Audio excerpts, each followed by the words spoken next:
Welcome to Construction Cashflow.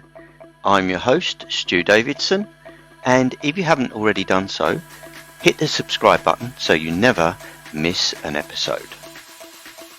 The way construction works right now, we are democratizing it in a way that it has never been done before. Artificial bottlenecks, that's what's happening in construction as well. People with the ability and the intent to deliver are not being allowed to deliver on the projects. The contractor bankruptcies, misuse of funds in supply chain, money not reaching at the bottom of the chain, unforeseen revisions coming up.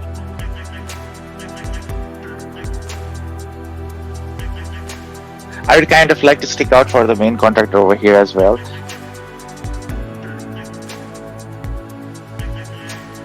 So they don't have to worry about subcontractor calls on Friday evenings for not being paid.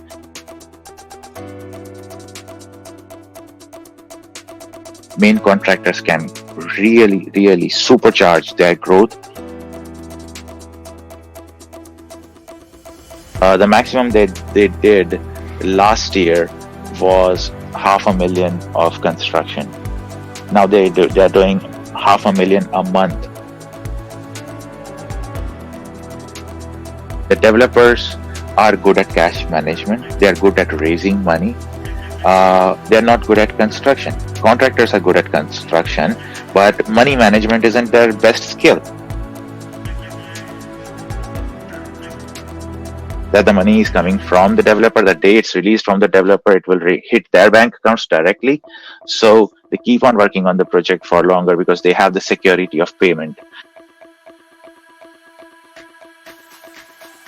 The main contractor, subcontractor can add a payroll provider down the chain as well. So the payroll provider can actually see the money is going to come in from the developer direct.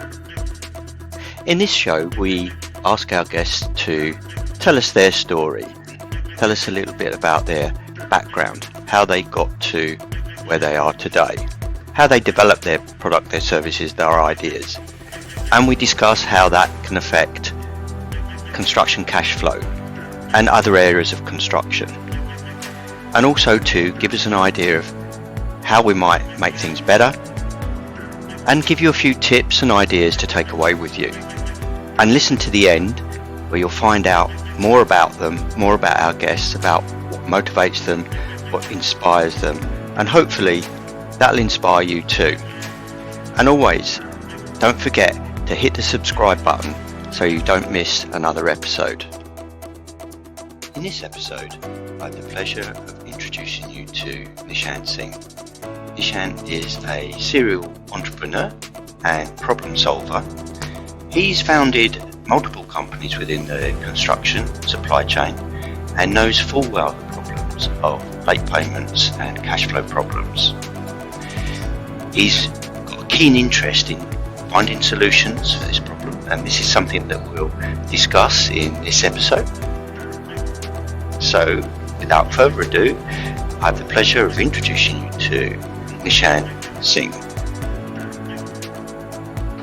Hi Nishant, it's really great to have you with us today. How are you? I'm doing great, Stuart. How about yourselves? I'm great. I'm really looking forward to seeing how things have gone with you. So tell us about your story, Nishant.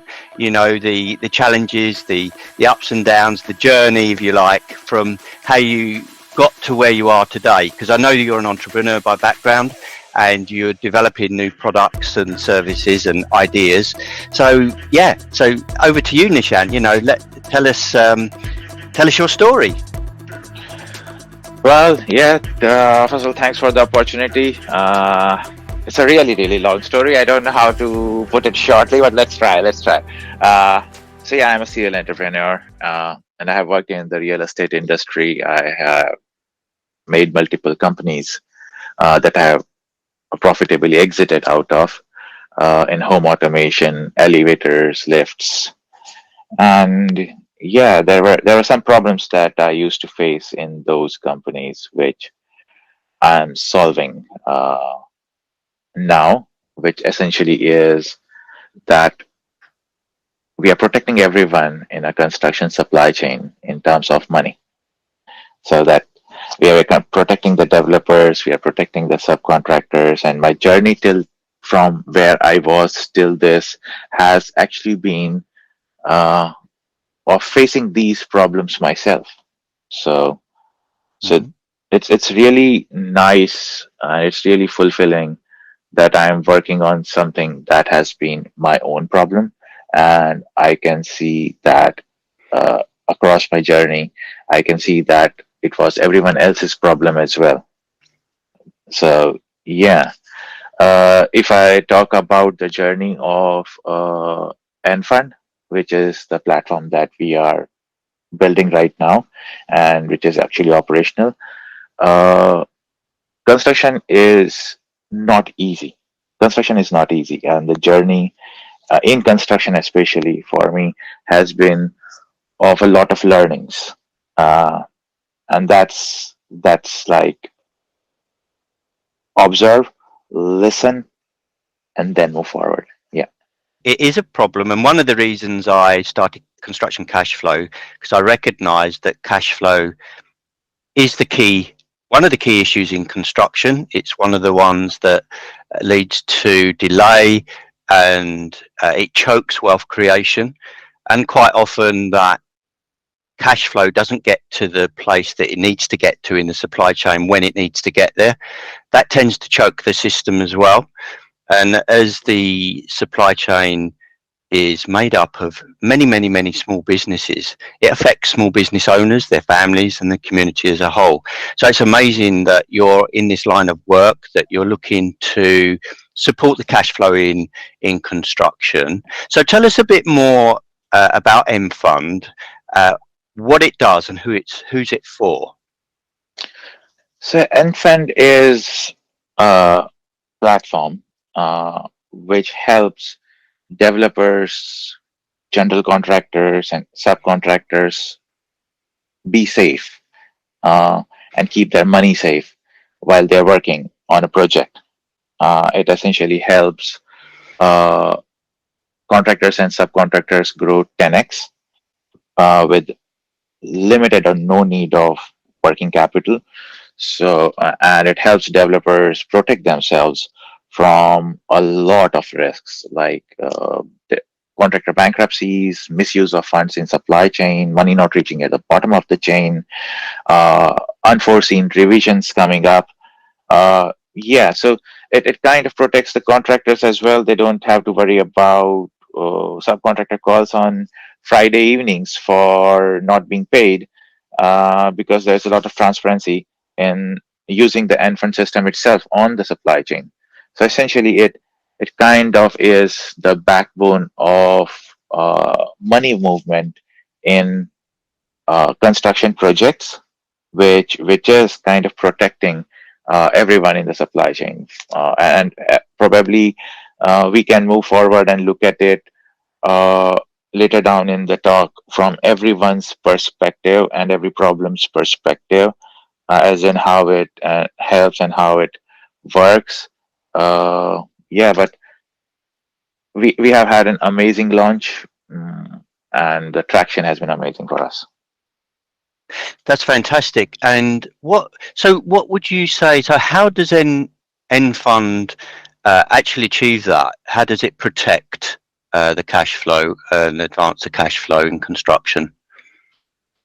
So yeah, if you just think of a supply chain wherein there is a developer, a main contractor, and subcontractors, there would be payment requests that contractor provides to the developer, and then the developer would kind of create a payment certificate after checking all the work and the invoices and pay the main contractor. Uh, this system is opaque, as once the main contractor has been paid, there is no view of where that money is going. And what Mm. NFund does is it has incorporated all these payment requests and payment certification into a very transparent system that integrates with accounting. So what we do is on the NFund platform, the main contractor can upload a payment request with a complete breakdown of the subcontractors as well. And when the developer approves this payment request, they can actually see which main contractor will be paid what, and also pay them direct using the platform itself. So the contractors get a chance to kind of differentiate themselves and say that, hey, I'm giving you complete transparency and control over how your money is reaching down the chain. And the developer is getting this control and transparency over money moving down the chain. And this is actually beneficial for both these parties. And that's what the system does. It gets the subcontractors paid, gets paid direct from the developer based on these payment requests that go on the platform and the certifications that happen on the platform. And they have all the subcontractor data built in to it. So yeah, that's essentially what the platform is. By doing this, we are actually solving a lot of problems and eventualities that may arrive, which can we can go deeper into later on. Yeah, because I know as a from a client's QS perspective that yeah, once a main contractor is employed, you can't really see what's going on down the chain. There's a contractual war there, and if I'm responsible for the budget, I want to have control over the money flowing down the line. But that's kind of passed on to the contractor. Yeah, And sometimes you then relying on the contractor who's got his own agenda of making profit and he's interested not necessarily sticking with the budget. He's interested in making sure that he makes a profit, but my interest would be to make sure we're delivering within budget.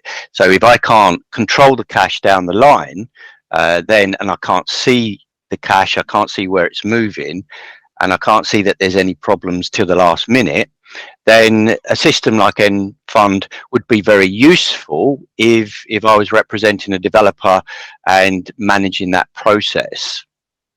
yeah, definitely. But I would kind of like to stick out for the main contractor over here as well. My next 10 projects that are in pipeline with GDV of over 80 million, they have been brought in by the main contractors. And the reason for that is main contractors can really supercharge their growth using Fund. If I take an example of one of the main contractors that's doing a scheme of 64 flats right now. The maximum they did last year was 500,000 of construction. Now they're doing 500,000 a month on Fund. That's how supercharged a company can be if they use Fund. So essentially, if you are a main contractor and you're going and bidding for a project, there are two things that will affect your winning the bid. One is your ability in terms of delivering the construction, and second is the ability to manage the funds. And with Enfund, what happens is all that matters now is your ability to deliver the construction, the quality, the actual development, and we take the entire fund element out of it, wherein don't have to worry about money anymore, which will be paid direct by the developer. And as you already said, developers would love it, and you as a developer, as QS, would love it. What we are doing is helping our main contractors kind of increase their turnover by 5 to 10x in a single year. How does that how does that scale the business? How does that do the 10x? So let's assume you're a main contractor. Okay. If you had to fund the construction yourselves and then go back to the developer to get paid every time, okay, you would end up being reliant on your own books, and that's not something that we want any main contractor to do. The developers are good at cash management, they're good at raising money, they're not good at construction. Contractors are good at construction, but money management isn't their best skill. So the way we are doing it is the main contractors can as I said, just create payment requests on the platform, which go to the developer. And when the developer accepts, the subcontractors can see the money is going to come direct from the developer. This kind of pacifies the subcontractors, even if the money coming in is coming late. So even if they are not paid for say 15 days after the due date, a lot of times these subcontractors would assume that the main contractor is not paying them. But with Enfund, they can clearly see that the money is coming from the developer. The day it's released from the developer, it will hit their bank accounts directly. So they keep on working on the project for longer because they have the security of payment, and they can see that whatever the holdup is in terms of paperwork or in terms of anything else from the development funder up the chain, it's not actually people holding on to their money. They're still going to be paid. So it becomes really easy for the main contractor to go and take more projects without having to put their own money in for construction. So how does it affect the payment times down the line? Because traditionally, you'd have a main contractor on a 30-day payments, and these payments would get longer down the line to the subcontractor to say 54 days, 90 days. How does the system improve on that? I know a lot of subcontractors really they pay their labour on a weekly basis, and sometimes have to wait 90 days to get paid from a main contractor. How could they get down to maybe 14-day payments? So I can see two separate things in this question that you asked, and if I understand it correctly, one is the payroll bit of it, and second is the difference in credit terms between developer and main contractor, and the main contractor and the subcontractor. So if I take one of them first, let's talk about the payment terms between the main contractor and subcontractor.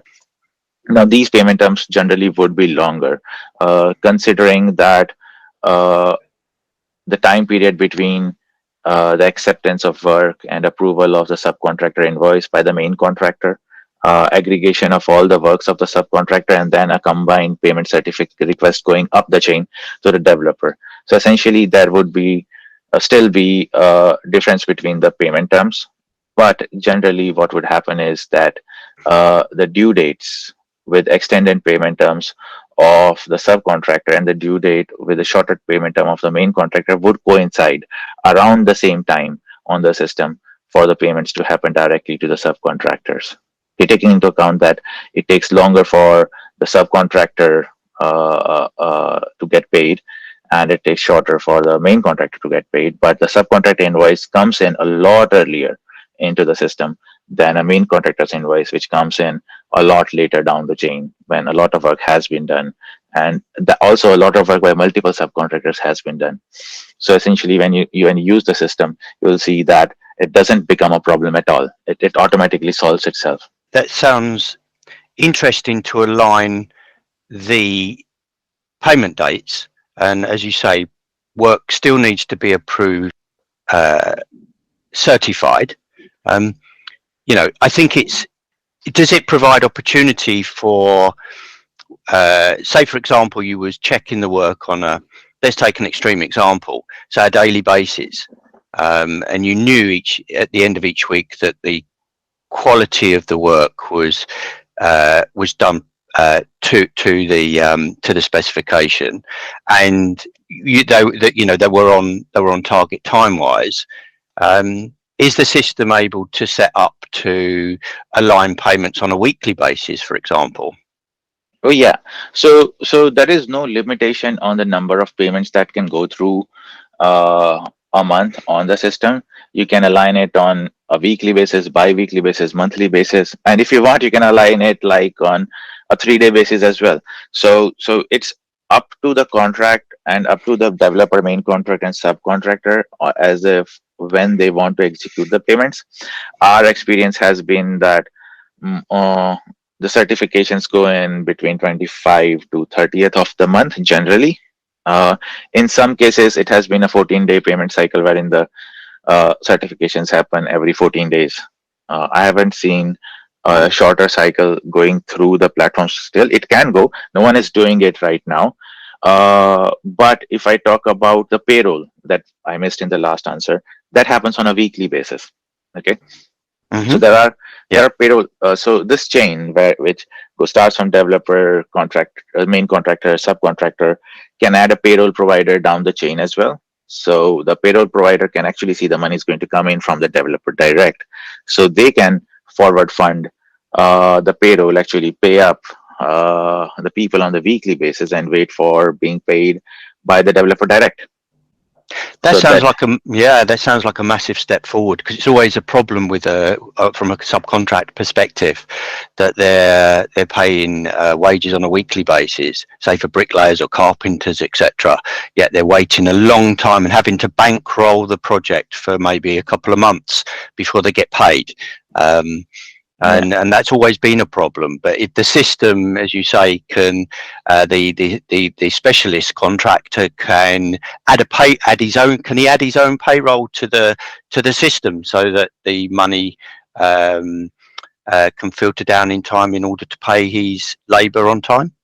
So we cannot process payments to people right now, individuals right now.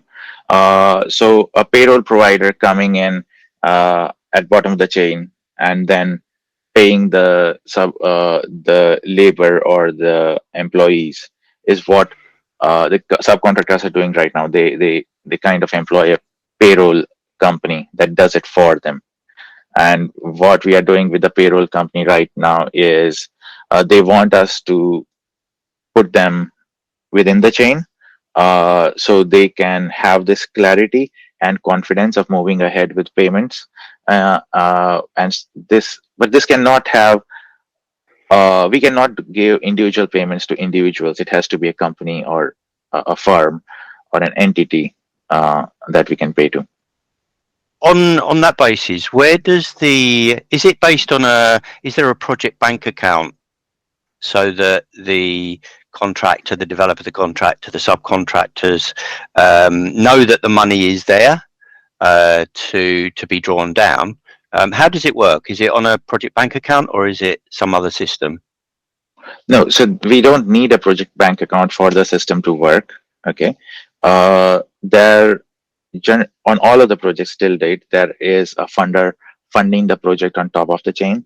So when the QS from the developer side says yes, the work has been done and the valuation has been done, and the IMS from the funder comes in and kind of validates the work done, there is a pool of money sitting with the bank that they are going to release on the milestone, and the subcontractors know that there is this bank sitting on top that is really credit worthy.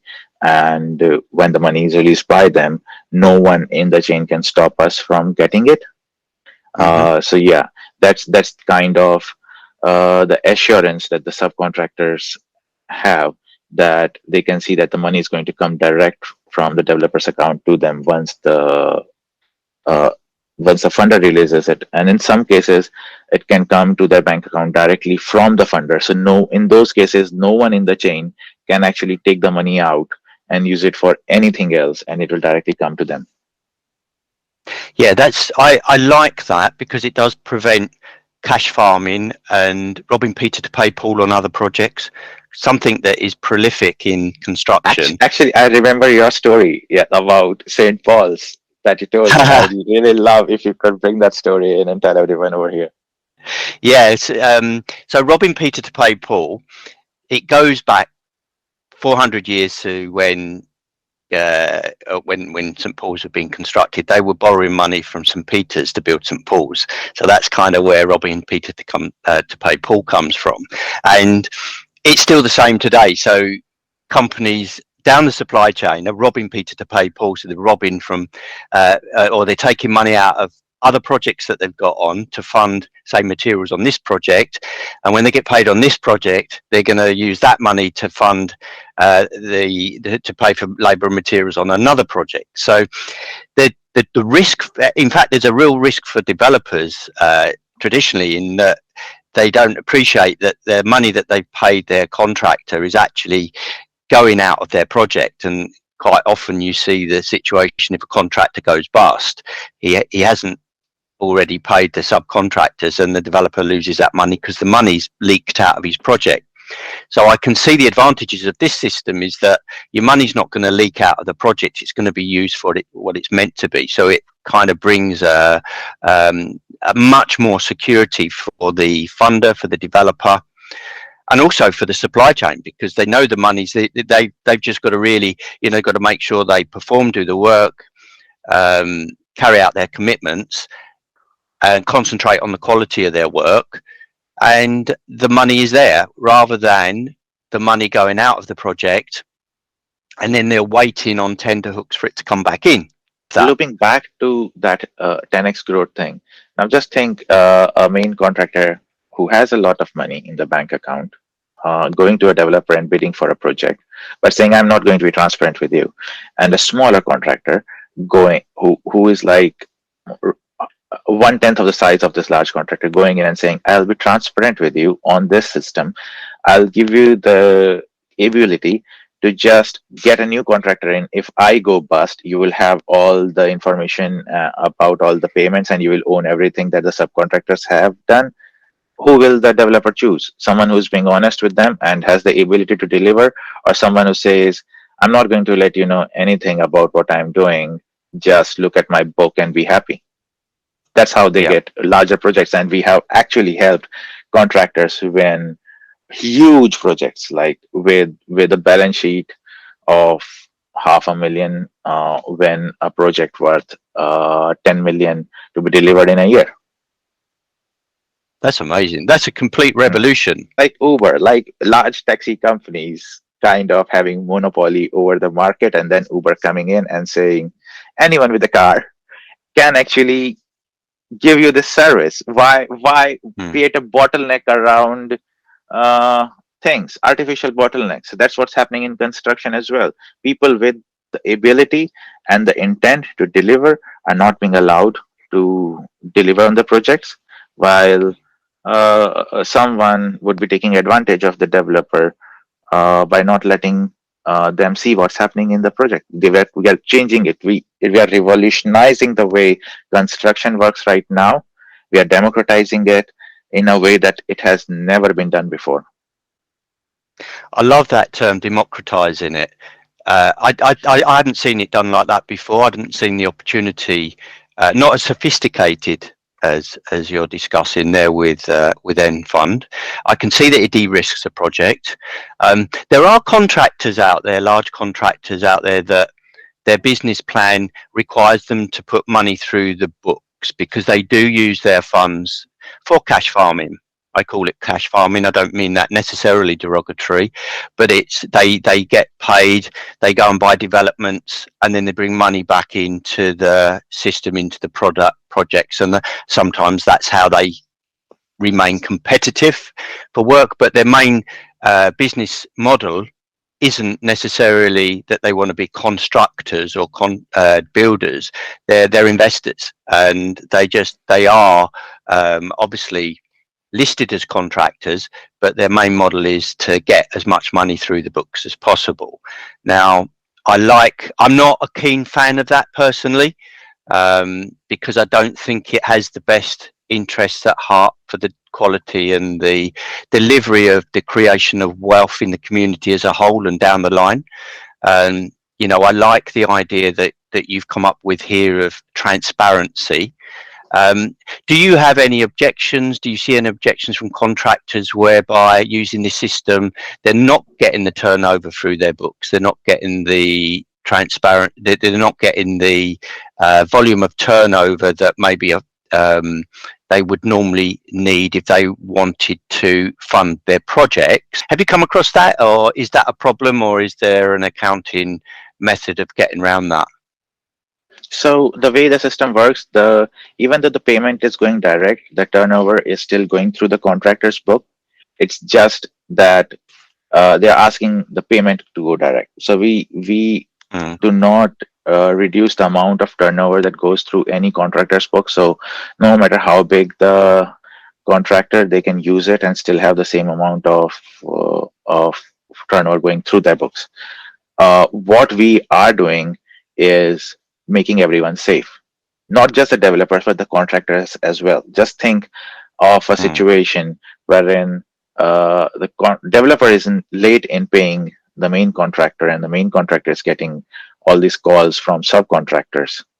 And you don't want to have a Friday evening answering 50 calls and saying, yeah, it's going to come in. The contractor has to take these calls. What can he do? He has to maintain the relationship. He has to maintain the morale in the supply chain. And what we are doing is essentially taking it off the head of the main contractor altogether. The main contractor, and this is, we have seen this on a project. Okay, there will be instances where there would be late payments, there would be a signature missing somewhere, there would be a wrong date somewhere in a payment certificate, or the QS will come up with some questions that need to be answered. There would be situations where delays would happen. Okay, but when an end fund is in place, the subcontractors can see that they are going to be paid direct, and they actually are not calling this main contractor all the time. They have this confidence that they will be paid, and so it becomes really easy, and it really becomes safe for the main contractor to actually work on any project if end fund is involved. If I take an example of one of the main contractors, they were doing two projects simultaneously. One was on end fund and the other one was not. The one that wasn't on end fund is now in litigation, and the contractor said, I should have seen the red flag over there when I asked the developer to put this on end fund, and they said no. If you are not ready to be transparent, that means you're hiding something. Why else would you say no to a system that's fair to you and me both? So essentially what end fund is doing is making sure that everything that's in the contract is done. The contract says you're supposed to treat all your suppliers fairly. The contract says you're supposed to pay on time and everything, right? What end fund essentially is doing is be transparent about it. If a contractor says no, I won't be transparent with you, that's something they're hiding. If the developer says no, I won't be transparent with you, I want you to handle all the subcontractors and their calls when I actually don't pay you on time, yeah, don't work with such a developer. As simple as that. Or if you are a developer and the contractor says, no, I won't be transparent with you, I'm going to take your money, and to hell with it, I'll do it whatever I want with it, right? Don't work with that contractor as well. Yeah. I think it's a real game changer, and it's something Yeah. that can change the culture, to make it much more transparent, and there's no reason why it shouldn't be transparent.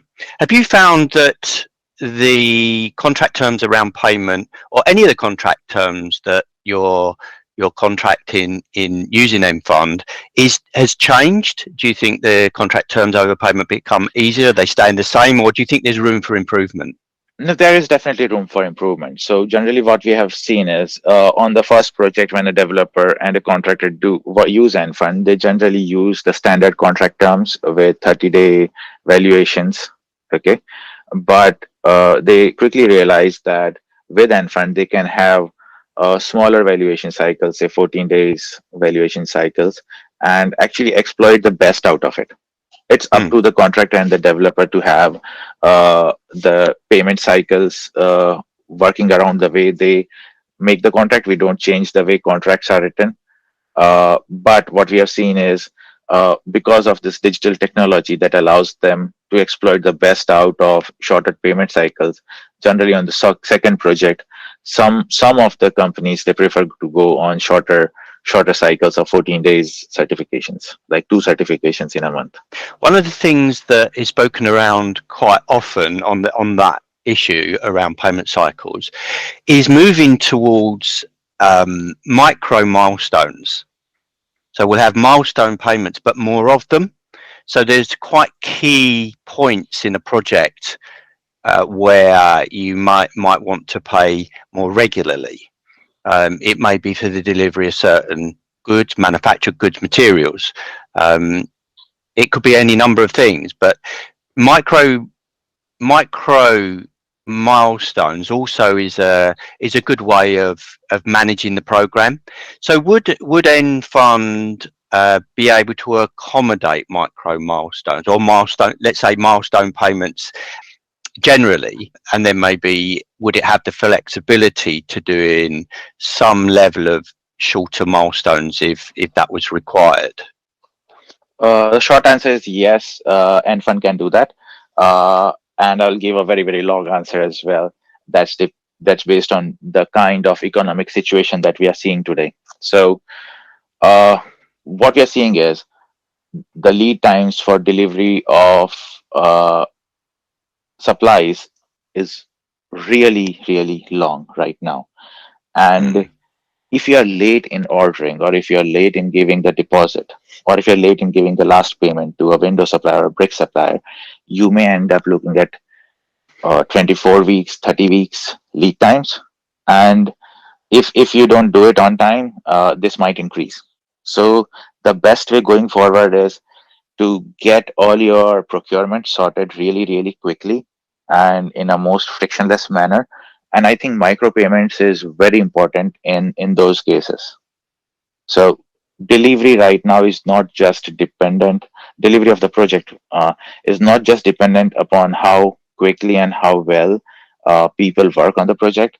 It's now also dependent upon how quickly can you get your goods delivered on the site. And that needs a bit of agility and a bit of flexibility on part of all the parties in the supply chain.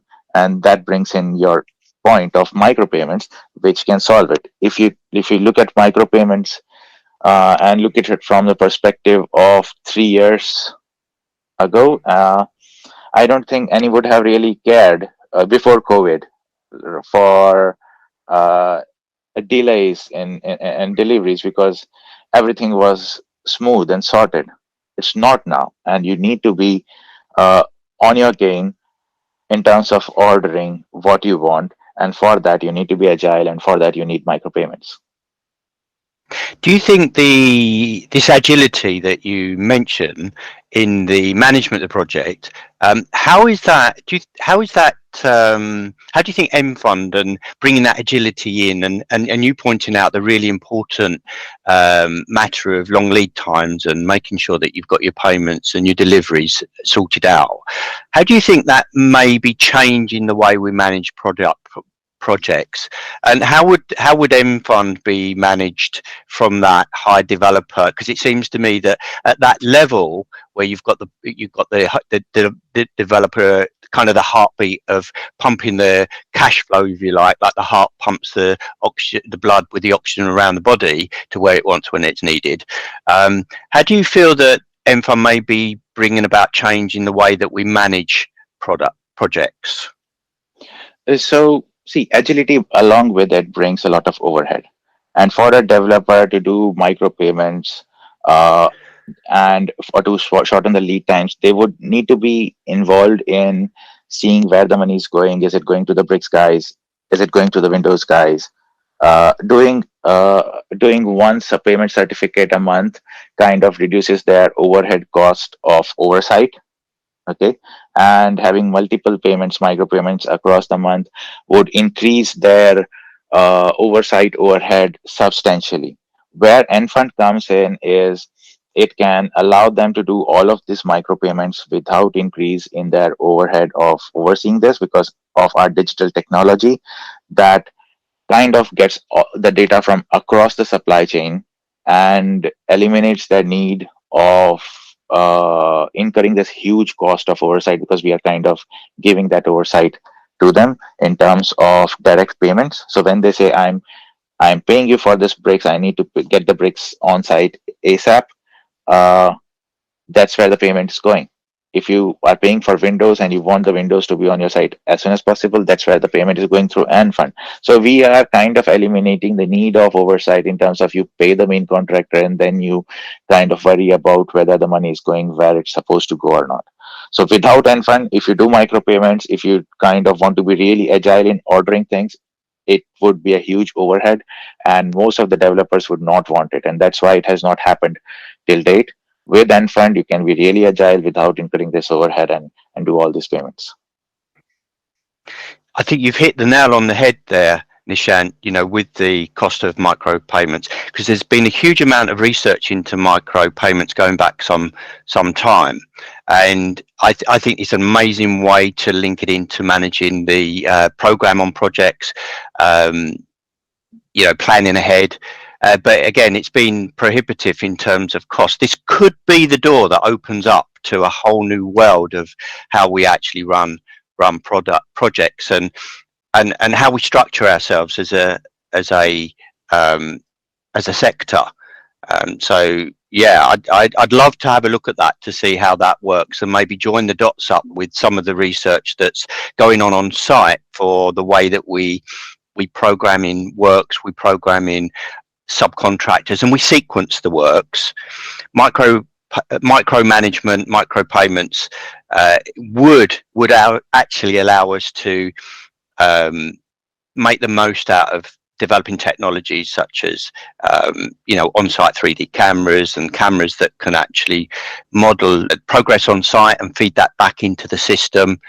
And I can see that some of the joints with product like mFund and some of the other products, because it's becoming more digital, could be joined up in the future and make things a lot more efficient. One of the things that I've been looking at lately is the issue around delay and disruption and keeping records. So, as many listeners will know, there's a lot of experts in the field of law and adjudication, and looking at disputes with extensions of time, etc., know how complex that can get. And it's about record keeping, and not always the records are kept, and when they are kept, they're not always great. So we're actually leaving it to the adjudicator of the courts or the expert witnesses to go back 2 months, 3 months, 6 months. How can you work out the cause and effect of something that happened 6 months ago where the records are not great? But I can see that with this more digitization, that can be improved. In fact, I'm looking at a system at the moment which is for specialist contractors, where they can plan and quite simply record the right information at the right time on site. It's called PVA, and it's planned over actual. And nice and simply, they just keep the records, and then that can go into the system to work out loss and expense, payments. It can feed into a system like yours, which would be, in fact, that does bring me on to a point, and a question I wanted to ask you is, how does it deal with variations in terms of cost, variations on site, and adjustments to how those accounts are managed? Does that get managed inside mFund, or is that something that's an interface? So variation is an interesting topic. After you've signed a contract, and if the developer comes up with a new request that I want to change this, which often happens, or the prices in the market go up, variations will come in. I haven't seen a fixed price contract that was delivered on fixed price yet. So there will be variations. The thing about variations is that's where the problem with trusts come in.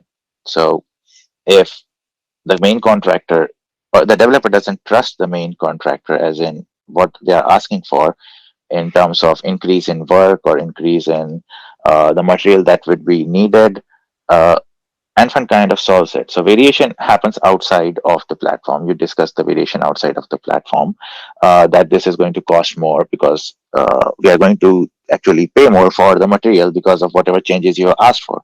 What mFund does is allows the developer to be safe in terms of they are paying for the material direct on mFund. So it's easier for them to say yes. Now, it's not always the case that the developer wants to save a bit of money here and there. It's about trust. So if they can clearly see that this is exactly what is being paid for, they'll pay it. And we have actually seen this happen on the system wherein the developer agreed for increase in the costs. I will go loop back to the payments again. What we have worked we have worked on a project wherein we asked the contractor to kind of break down the money that was going to go out for the materials, rather than paying it every 2 months, we asked them to kind of break it down at 15 day terms, so that the payment goes going out reduces, the total net outstanding reduces for every party, and there are deliveries that are constantly happening. If this is followed, it's easier to kind of tackle increase in prices, because the increases in price is going to kind of hit a smaller package of payment that may hit at the later of the chain, rather than you holding on to payment for 2 months and then a bulk of your payment actually being Mm. hit by increase in prices. So what we generally also see is that breaking down your payment schedule in smaller payments actually helps you manage the price and revisions, because the revision doesn't happen on a bulk of your procurement but a small part of your procurement that's going through in that cycle.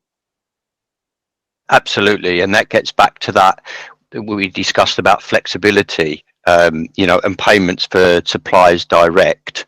It hasn't got to go all the way down through so many different hands to get to the supplier before they release, and you could miss a delivery date. If it's something that's in manufacturing, you could miss it, but you could set that supplier up on the system at the beginning, I should imagine, Yeah, and you can set the supplier up at any point of time.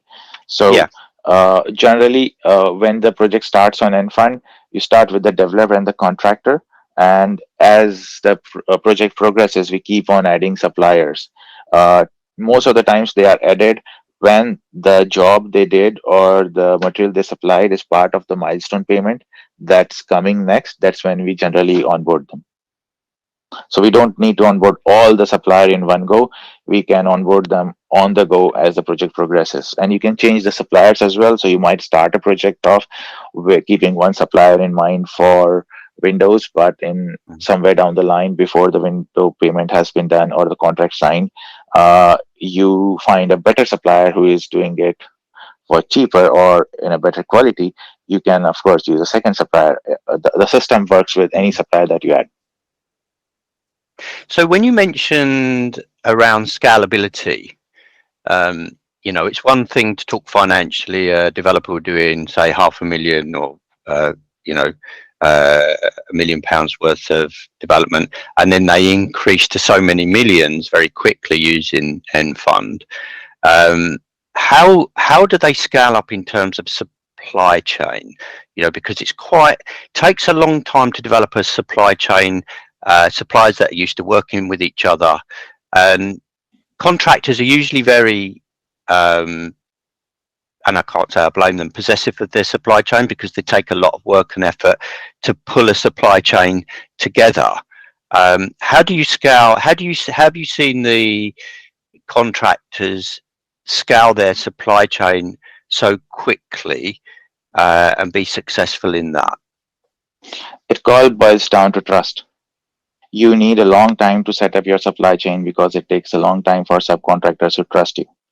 And once they trust you, they work with you on projects.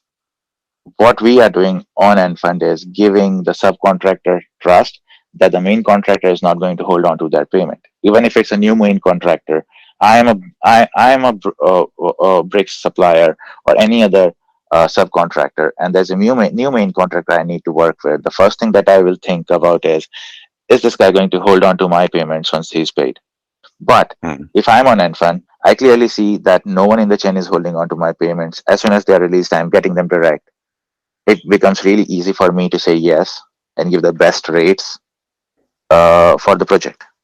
Because now I am depending upon the developer who's doing the project and the bank that's funding the project. And the bank and the developer and all the equity investors on top, they want me paid.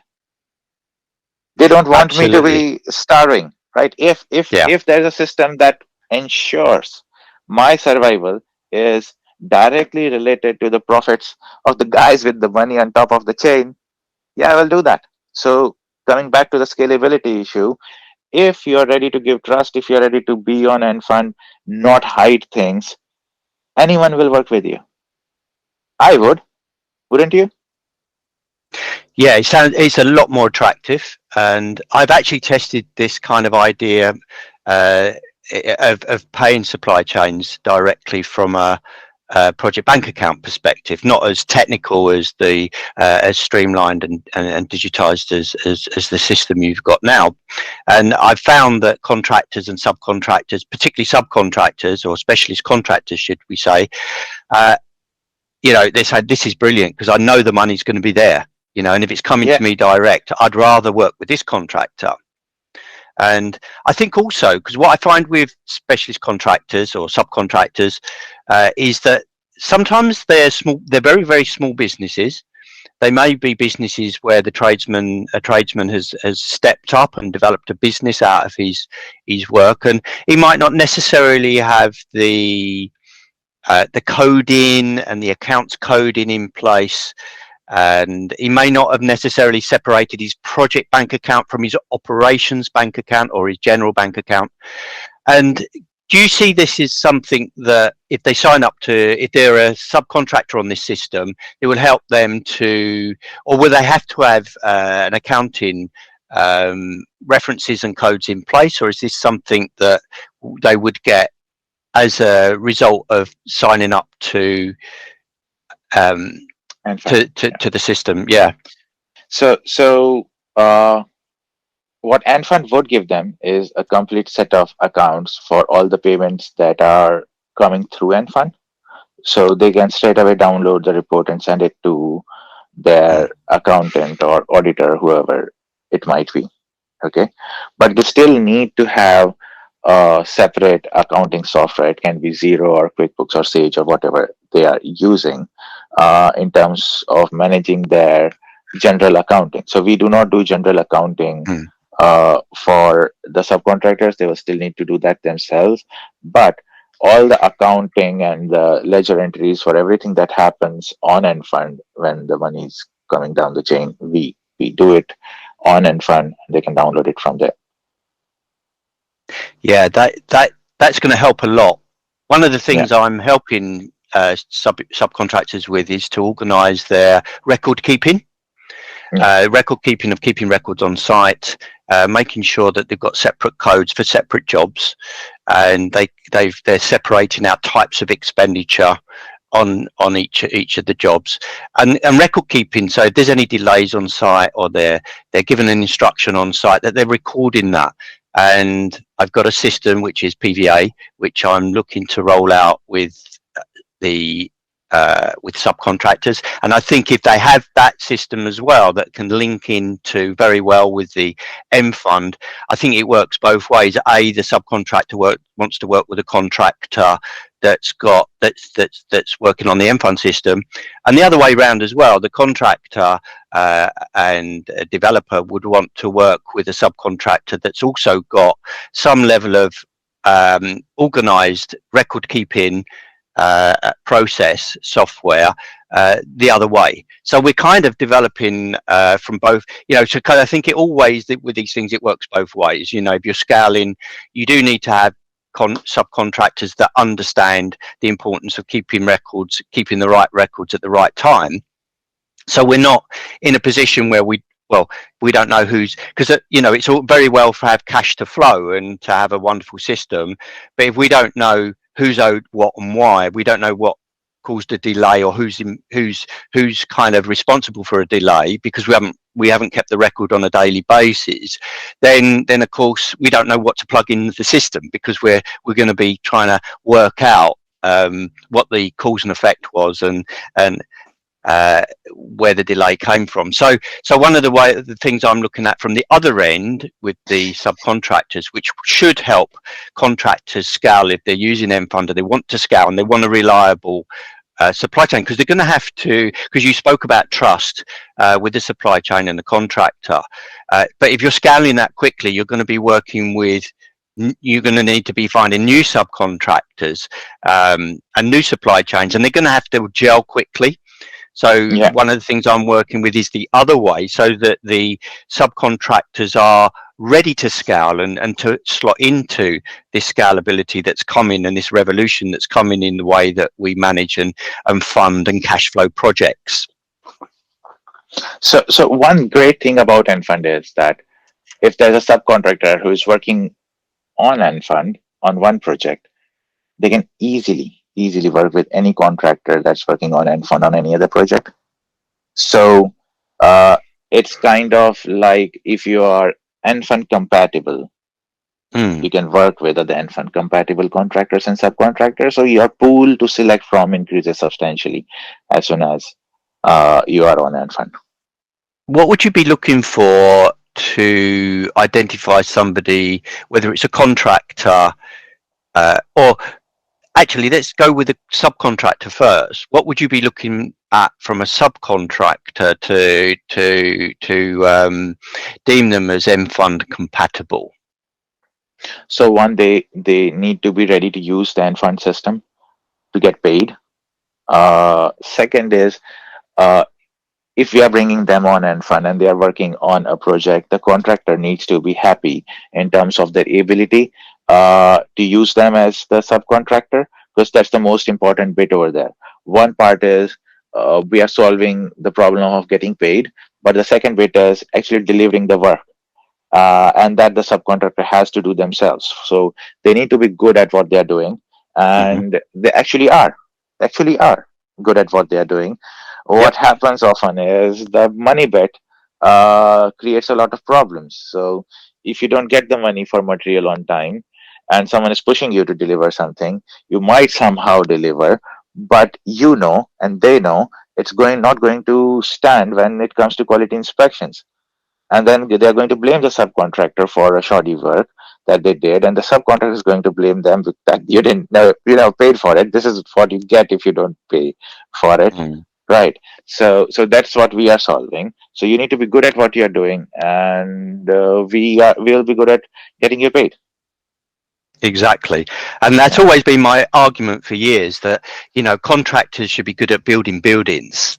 We're not, and going back to what you said at the beginning, we shouldn't really expect them to be cash flow experts or finance experts. We just expect them to build really good buildings, good quality and on time, Yeah. and if we can allow them to just focus and concentrate on that, then we take care of with using systems like mFund, we take care of moving the cash. It's got to be much, much, much more efficient, hasn't it? Yeah, exactly. It's all about money. It's all about money. Absolutely. Well, it's been an absolute pleasure listening to it. So, could you give a few pointers to maybe a contractor, subcontractors listening, as how? I think you've covered most of the, you've given a lot of tips and ideas, but somebody that hasn't used Enfund before and they're thinking of, they think this is a great idea, it's a great conversation, they'd like to be involved. Where can they find out more about So Enfund? oh, they can set up a meeting with us from our website, or we provide a link with this podcast as well, wherein they can go on the link and then book a meeting with us.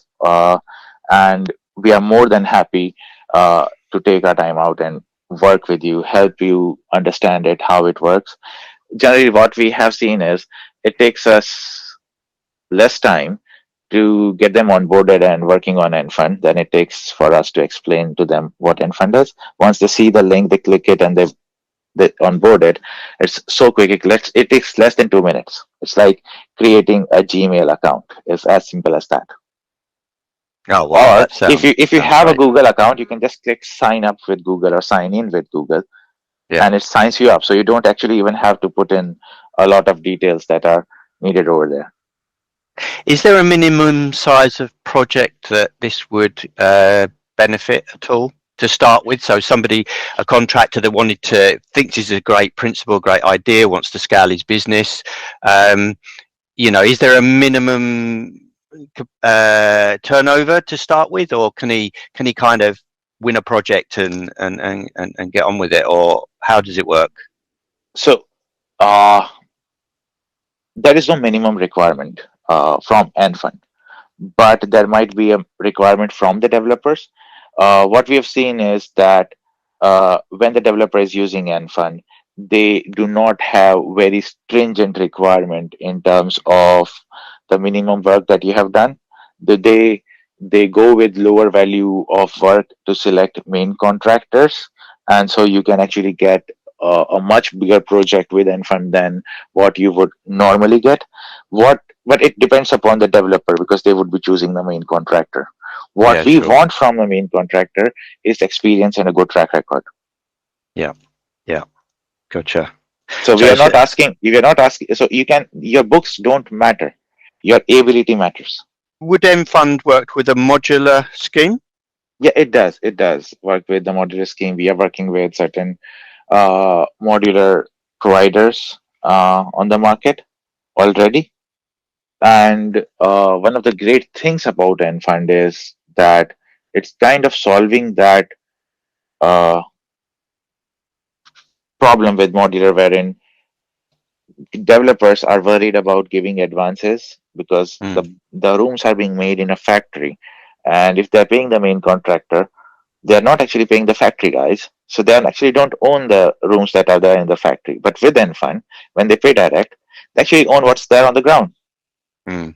So that Yeah. actually solves a big problem that lies with modular, wherein rather than work happening on the site and everything being delivered on the site, you have a lot of control over what's happening. With modular, uh, it's a quantum jump that happens in terms of construction when the entire bit is delivered and you pull it on a crane and it's kind of fit on top of the previous floor, right? So that quantum jump in terms of delivery can be managed in terms of vesting within fund.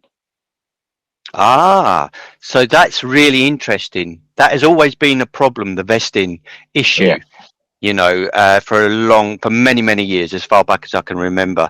And if M Fund addresses that issue, which it sounds like it's possibly got a solution to it, that's amazing. And that's something, I'd, even where it's not a modular, if someone delivers bricks on your site, okay, yep, you still haven't put them on in, they're still lying there. Okay, if yep, you paid the contractor, but the contractor hasn't paid the brick supplier, the bricks still don't belong to you. Even though you paid for the bricks to the yep, main contractor, they don't belong to you. That's the problem. exactly. And Yep. if it's like not bricks, but the entire room that is there in being built in the factory for which you paid to the contractor, but the supplier was never paid, you don't own a big chunk of what's being built. How does that work contractually? I suppose you would have to look at from a standard form of contract, maybe have to look at some of the vesting clauses, etc., in the way that they're currently written, in terms of paying the factory direct. In fact, the contract, would there be a separate contract between the developer and the supplier? And would the contractor still get his markup?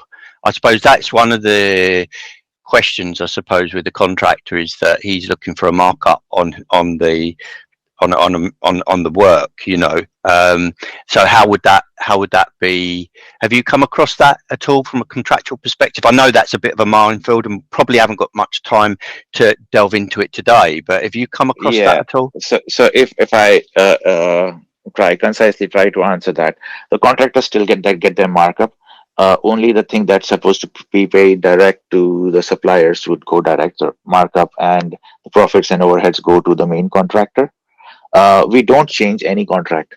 If it's a JCT contract between the Mm. developer and the main contract, it stays that whatever there's the contract between the main contractor and the supplier remains that. We don't change it. The vesting certificates are also provided by the main contractor to the developer. What we are ensuring is that everything is paid for. Because if everything is not paid for, even if you have a contract, you don't own it. If Mm. the bit about contract is, it can only exist if both parties are delivering on what they're supposed to deliver. Like the supplier is giving you the material and they are getting money against it. If one bit doesn't happen, the contractual obligations have not been completed. So we don't change the contractual obligations, we don't change the contract, we just make sure that the money moves and reaches where it is supposed to for that contract to be valid. Have you got time for a quick fire round Yeah, go on. to finish off? So this is just a bit of fun, but it's more, more about inspiration and motivation and learning more about you as well. And I know it's one that listeners love this part of it as well. So here we go. So first question, Nishant, how do you start your day? Well, I start my day thinking about my business. So I wake up. The first thing that happens is, okay, what am I going to do when I start my office, and it stays with me throughout my daily routine. Yeah. When are you most productive? I'm most productive at two times in the day. One is like at the starting of the office time, and one is at the end. Because well, at the starting, I want to really do a lot of things, and at the end of the day, I'm panicking about not having done all of that, and so the two bits are most productive. What's something new happening in your life right now? So the payroll thing, that's something new that we are bringing in that we hadn't envisaged before. And we had this meeting with the payroll company, and they said we want to be part of this chain, and the chain is now extending down like multiple tiers, and that's amazing. And we want people to be paid. That was the whole idea. We want money to be in people's pockets rather than being held in some big corporation. What does adventure look like to you? Well, with this roller coaster ride of this startup, the only I think this has been really adventurous. This like sticking your head out with an idea, saying this is how things should work, and opening up yourselves to criticism and opening yourselves to failure, and keep failing till like you get your first customer who says, wow, I loved it. So that entire journey of failing, being criticized, and still having the guts to say, no, I know, I will change it, I will pivot it, I will chisel this idea a little bit more and bring it in the shape that, yeah, it works. That journey of is a roller coaster ride, and that's a huge adventure. What thing would you love to do that might surprise your friends and family? I really, really want to do some adventure sport. I haven't ever done adventure sports in my life. I'm not that kind of a person, but I think if I start doing it, my friends and family would really be surprised, and I want to do it, like paragliding or something. Name a challenge you overcame that changed your life. Mm, I think the biggest challenge was moving from a mindset wherein I was doing it all myself, and thinking that I'll do it all myself, to a frame of mind wherein I'm making it more collaborative now, bringing in VC funds, bringing in partners to actually deliver it. That change of mindset happened after a huge challenge of being stuck in a specific size of business for a long period of time. And that's when I thought I need to pivot to a more collaborative approach and making a big business rather than doing it yourselves. Who or what inspires and motivates you? Uncle Scrooge. Nice answer. I like that one. What does success mean to you? Well, if I, my friends, and my family all are successful, then I'm successful. And what advice would you give to your young self? Decide and be wrong rather than keep thinking and decide the right thing. Amazing. Well, Nishant, it's been an absolute pleasure having you on the podcast. So much information there. All right, groundbreaking stuff. Thank you so much. Thanks a lot, Stuart. It was great speaking with you. You've been listening to Construction Cashflow. Hit the subscribe button if you haven't already done so you never miss an episode. And remember, the faster cash flows, the faster wealth grows.